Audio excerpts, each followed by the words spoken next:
Hi and welcome to our Tomahawk box. This is our first Dine at home experience, so I hope you're going to really enjoy it.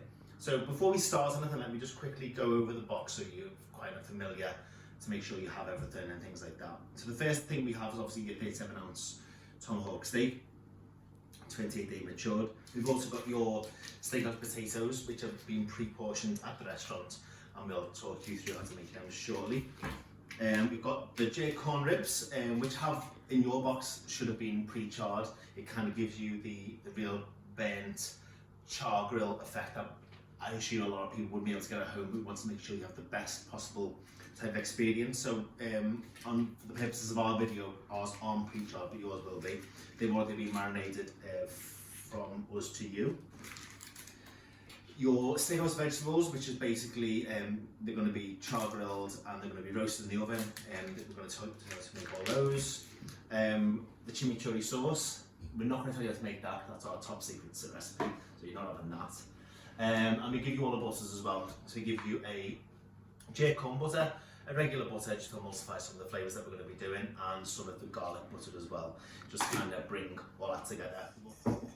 So, the version of the Steakhouse potatoes we're going to be doing today is basically a fondant potato. So fondant potato basically means that the potato has a bit of crunch to it, but it's also inside really fluffy and really packed with flavour. So what we're going to be doing today is going to be using 4 different things.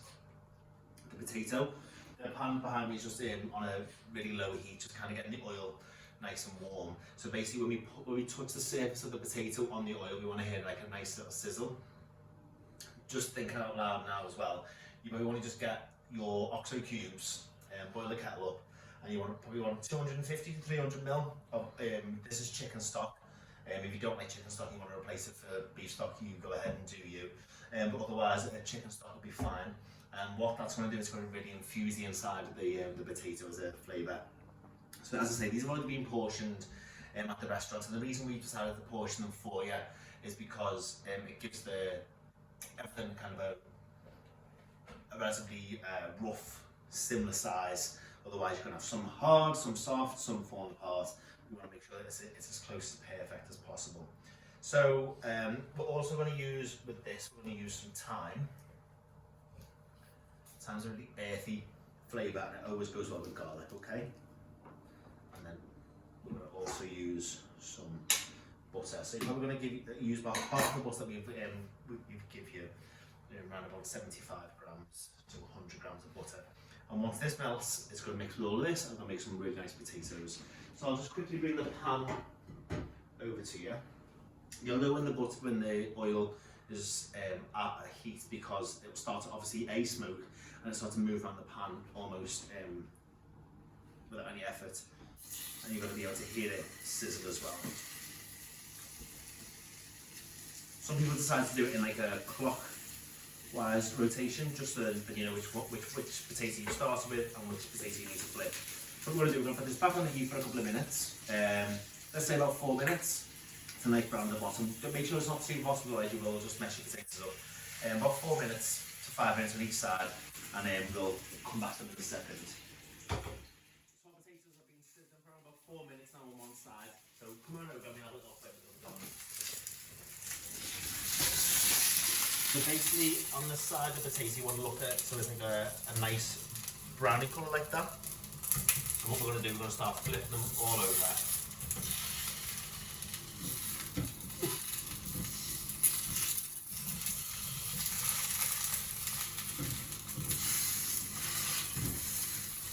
I'd love some metal tongues like there's in the restaurant. I mean, I do with my hands, but I'm too much of a fanny to do it, so.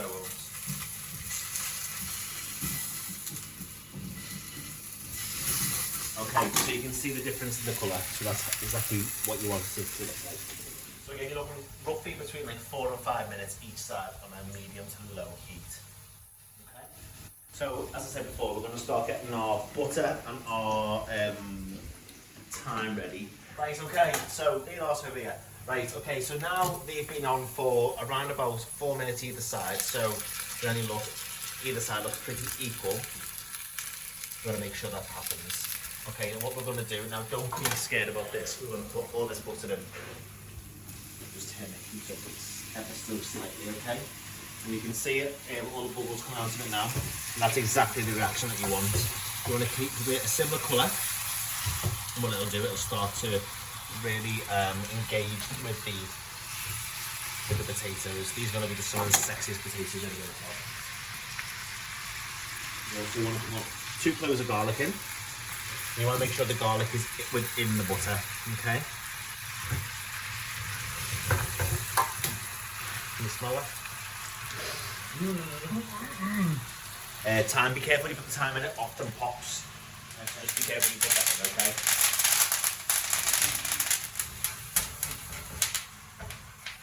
You come over and have a little look. So what we want to do, we want to just make sure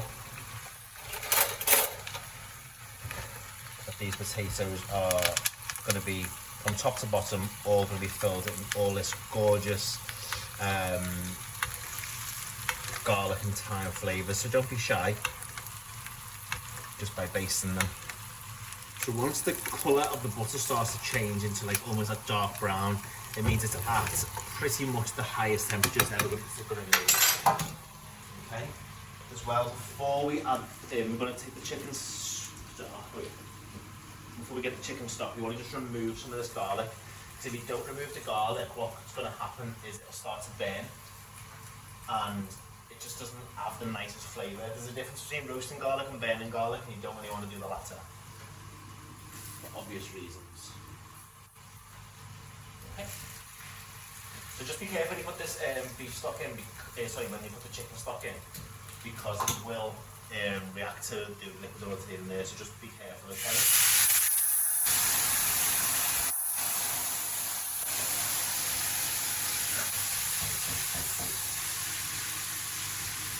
Okay, you want to make sure that, again, it's to the boil. Okay, what we're going to do, we're going to put this in the oven for around about 30 minutes. Okay, so the potatoes are obviously in the oven now. Depending on how you're going to want your tomahawk cooked, it's probably going to take about 7 to 8 minutes on the pan, and around about 8 minutes in the oven. That'll take it to a nice medium rare kind of tone in the middle, which we obviously recommend. Now, when it gets close to the bone, we always recommend this in the restaurants as well. When it gets close to the bone, it's going to be more rare.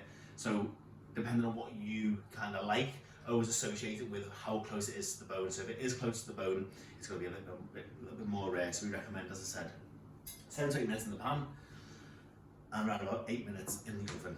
So again, just to stop the whole house from smoking, because it's getting a bit smoky at the moment, you want to be oiling the steak opposed to the pan. You're going to need a little tiny bit in the pan, but if you put too much in, basically what's going to happen is your steak will start to shallow fry, and that's not really what we want.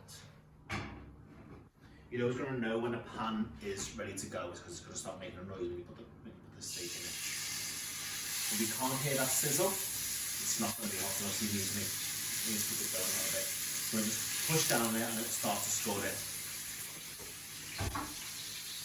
Once the steak's on the pan, you want to make sure that it doesn't actually move for a while. You want to make the pan move the way. If you start to move it around, start doing all that, it's just going to be awful. So obviously we're using a gas ring at the moment. I have tried this out with an induction hob or electric hob, and it does take slightly longer. Now the reason it takes slightly longer is because with the gas it's a constant heat source.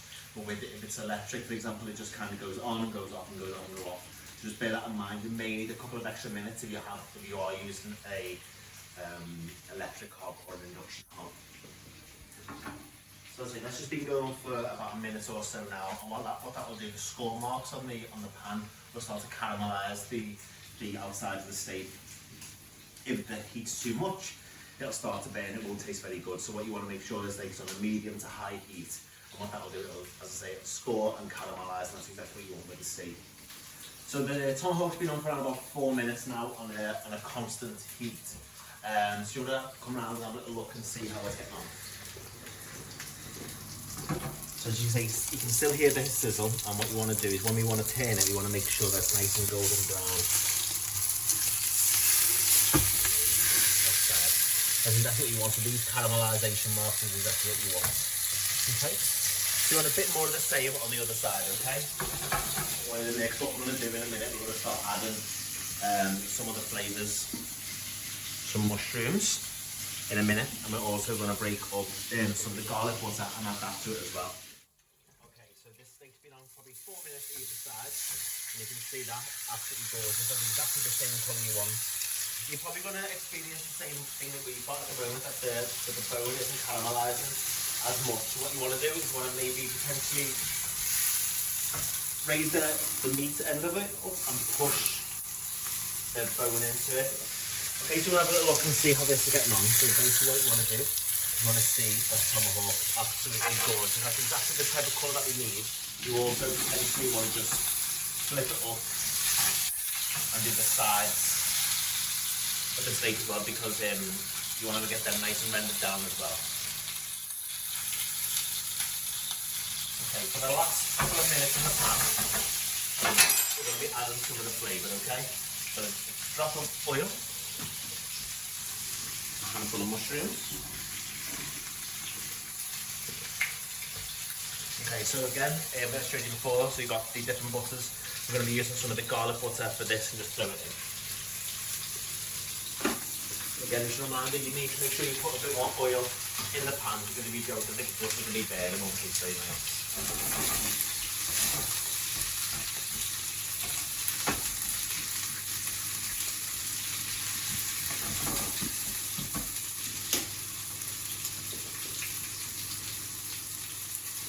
A bit of thyme as well.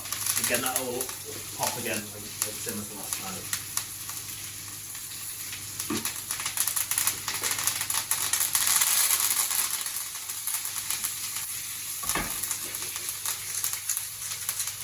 Season the mushrooms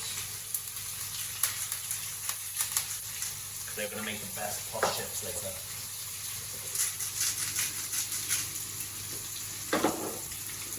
See this froth? It's exactly the froth that you're going to need. And what you want all of this to come down here. You want to spoon it over the top of the steak. See how it looks?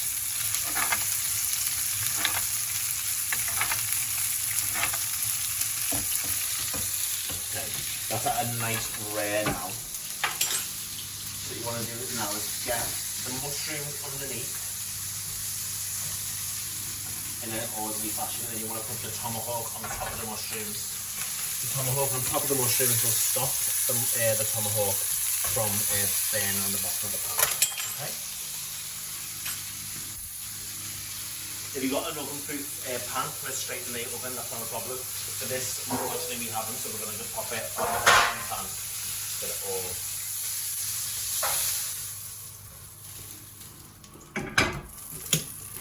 Okay.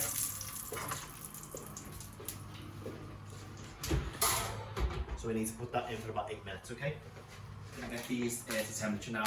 If you want to put them in a pan with some boiling water and put them in, submerge them, they're probably going to need about 4 to 5 minutes in there. Or you just put them in the microwave, whatever's more convenient for you. On this occasion, we're going to put them in the microwave. We're at home, we're having a drink, so it doesn't really matter. You're probably going to need about 2 minutes in the microwave just to kind of get them really nice and hot. And get that butter in the packaging nice and melted as well, okay? Let's just quickly check our tomahawk. So in any form of red meat you want a little bounce with, that's perfect bounce. So what that's going to do is going to produce a really amazing medium to medium rare, which is exactly what you want. Now the important thing to do with the tomahawk is make sure you allow it to rest for as long as you've cooked it for. So you've been cooking that for around about 12 minutes. So you want to make sure that, again, it's going to be resting for 12 minutes. And we've just finished off with, again, a slight little tiny bit of seasoning and another garlic butter on there as well. So our vegetables that we come pre-packed for you. Just sort them out. The broccoli takes probably the longest, so we also want that to be the most crunchy, okay? So what you want to do is you want to make sure that you've got a preheated pan. Just kind of get the oils going. And again, with any form of cooking, you want to heat it, the sizzle, otherwise it's not cooked. Once you've added the tender stem broccoli into the veg, what you want to do is you want to just quickly stir fry that round. If you want to substitute out the tender stem broccoli for the asparagus at this point, you can do as well. Okay. So with the vegetables now, they've been sautéed down, they're nice and soft. So what we want to do is we want to just finish it off and just kind of get the nice little char in the oven to put that on the top shelf. Okay. So our corn and potatoes are now ready. You can see that they have got a lovely sauce still with them, and there's no resistance at all to the knife. So they're going to be absolutely gorgeous, and they are ready to go. Okay, we've got our pan on a medium to high heat. The last thing we're going to be doing is getting our prawns ready. The last thing you want to do is do these too early, they become chewy. You want to make sure they're just perfect, okay? So the prawns have already been pre-seasoned for you, and you've also got the right amount of garlic, chilli. Okay, so we've been pan frying our prawns for around about 2 minutes. What you want to do is you want to add a tiny bit of wine.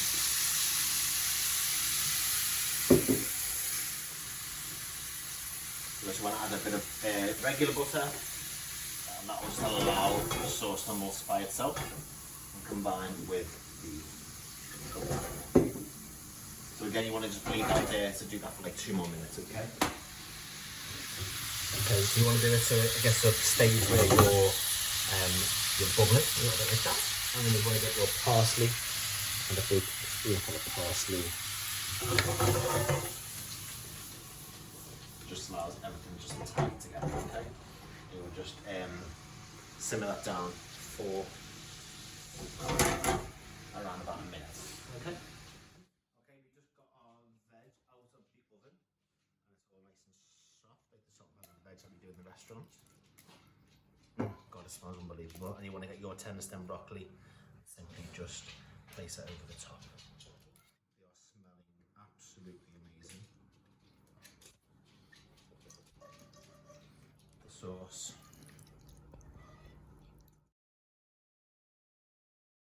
Hopefully you enjoy your at-home experience from Churrasco, and give us a 5 out of 5 on TripAdvisor. Bye.